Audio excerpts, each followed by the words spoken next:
to MePowerment. And this is my special guest, Tracy Bogan, the Dreampreneur. And this is Maddie Esteves, who is the former Miss Arizona, and she is fabulous.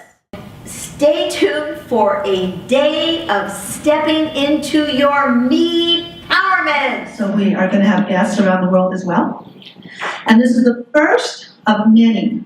And so you are at the inaugural. How many of y'all want to be virgins again? Because today is your virgin inaugural. So with that, with not even a hesitation, and I am pleased and proud to call my sister, Miss Tamara.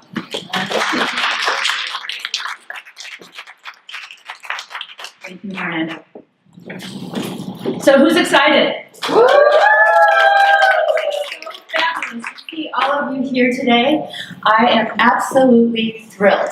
Today is your day. This is your sanctuary.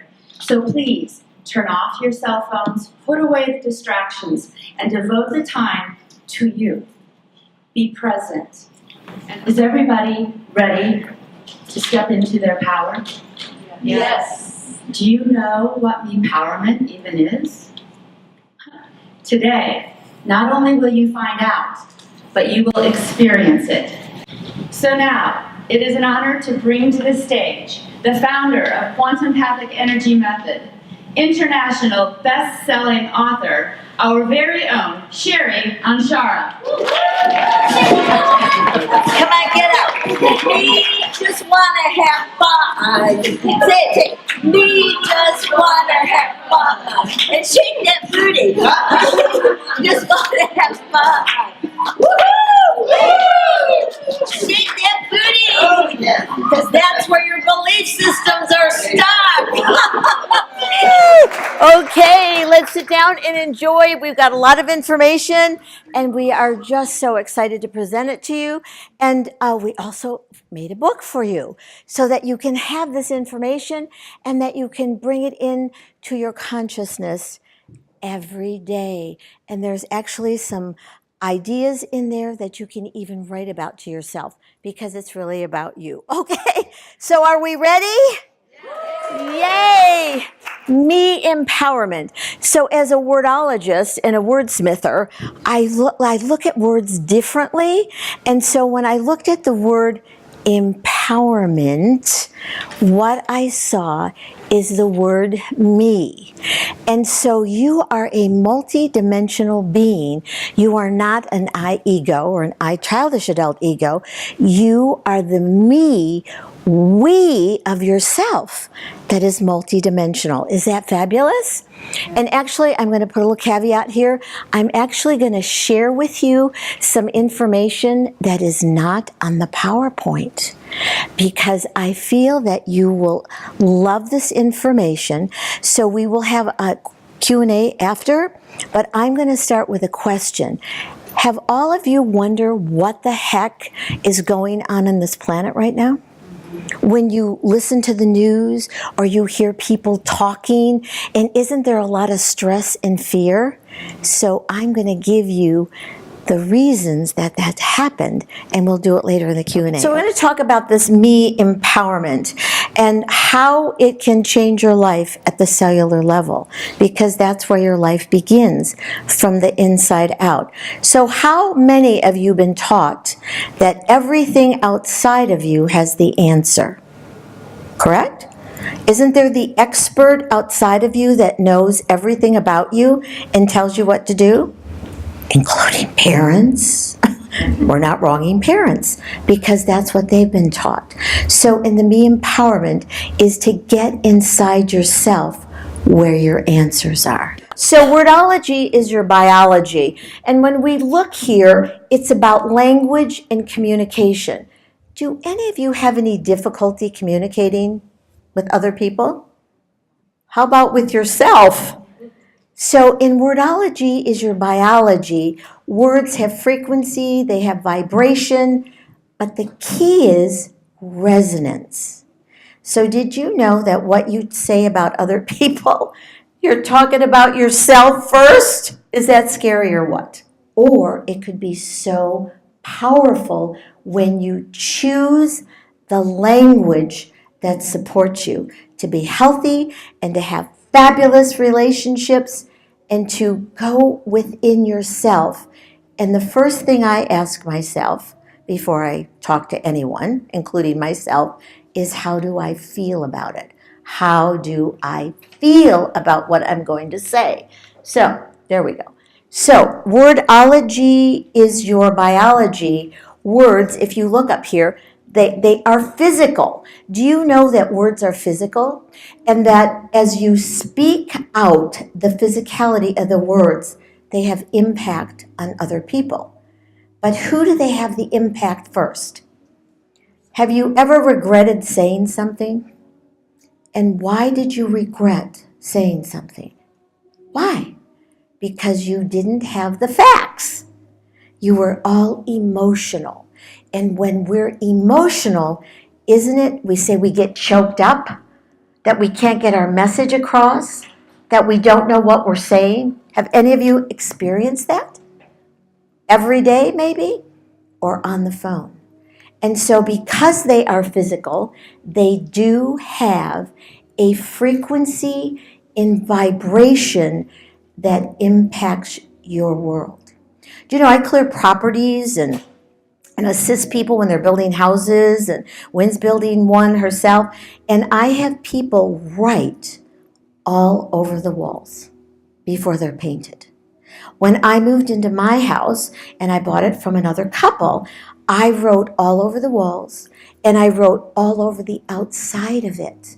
And I wrote words like harmony and connectedness and heartness and love and unconditional and whatever. And I heard a knock at the door, and it was the painter, and he said, "Lady, there's words written on your house."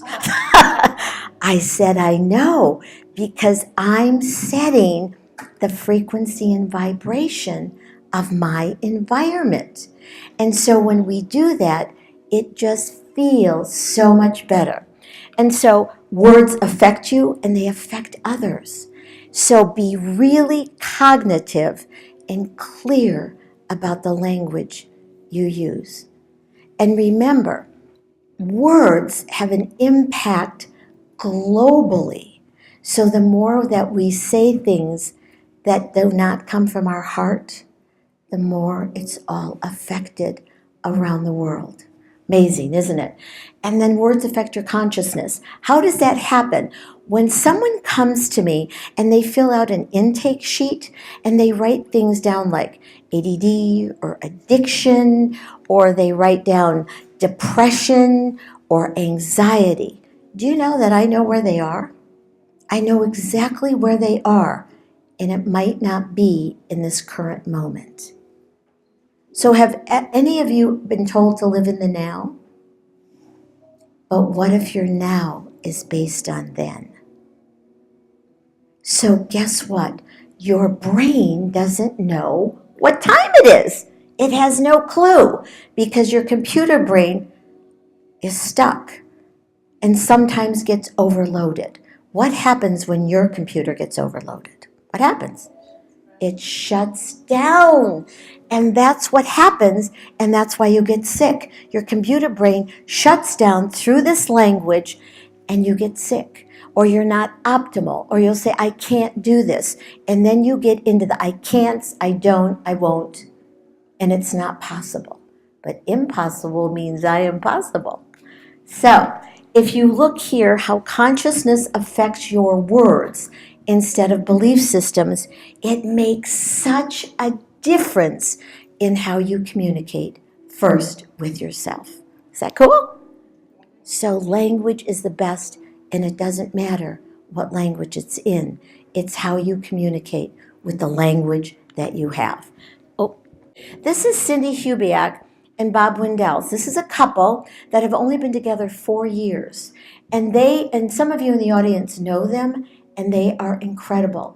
So look at the words they wrote. Our bodies didn't resonate with all the quantum pathic energy method wordology in the beginning. It didn't feel natural. As we still had emotional baggage from the past, the computer brain, tying us to words that kept us weak. It took both of us time to realize, the power of discerning desires and requirements in our lives instead of our wants and needs. The chronic state of neediness, wanting needy, implies hardship, destitution, and poorness. Conditions that can continue. Require is a more powerful word and shows a clarity of purpose that rings true to us now. Is that empowering? Is that fabulous? And there are a couple that are in the new book called The Intelligence Code, because your body is the intelligence, not your brain. But brains are wonderful when you get in charge of them. So here is needy.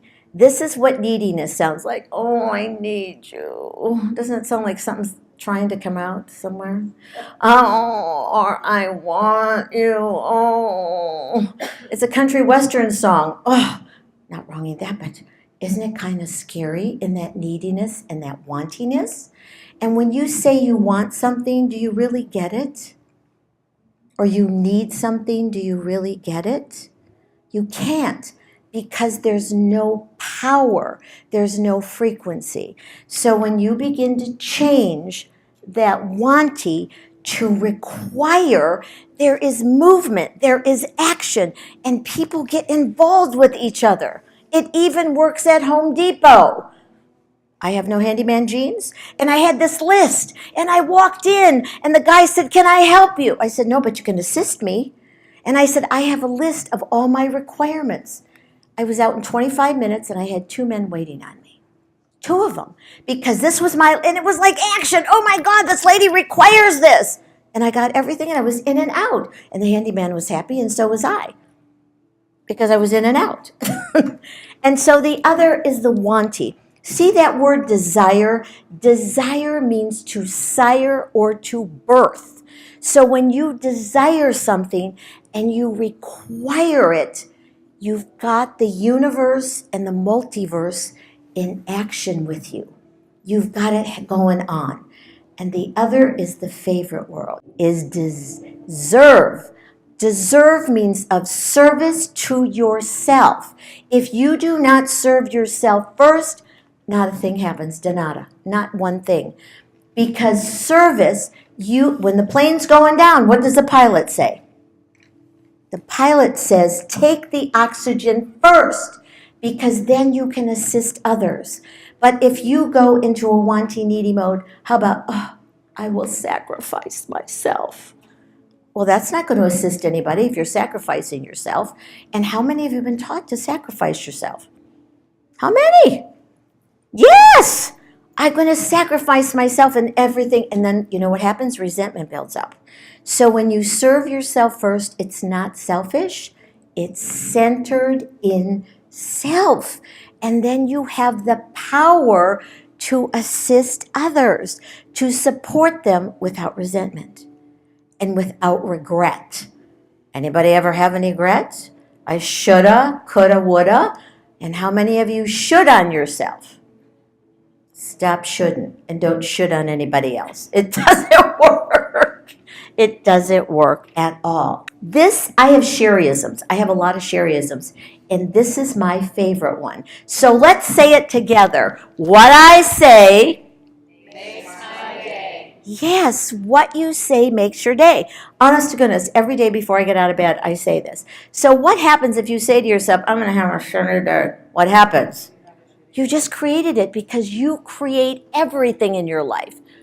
Don't measure it by good, bad, or indifferent, but you create everything. And then this is the caveat. And read it. What does it say? What I say, it breaks somebody else's day. So when you choose your words, choose them wisely. So that's how you make connections. It doesn't matter if you're going to Starbucks or you're going to your family. And you know what can trigger some of this stuff? Anybody gone to a family reunion? Or a class reunion? Or some kind of reunion? And what do? What are they all talking about? The past. So-and-so said this and so-and-so said that. And so what are you remembering? What someone said to you, and then you talk to them, you said this to me, and guess what they do? They don't even remember. They have no clue of how that impacted you. What you say makes your day, and what you say can make or break somebody else's day. That is like one of my golden rules. Wordology is your biology. How powerful is that? Can you see how something we use every day, words, we write them, we think them, we speak them, can make a difference? Yes, words have resonance. And Sherry has just gifted us with a great tool. This one tool alone can carry you. And to further it, she has added another gift to this program.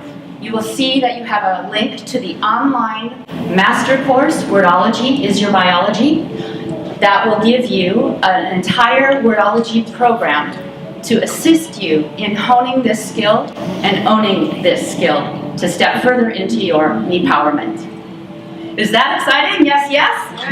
Yes, yes. We require it, we desire it, and we all absolutely deserve it.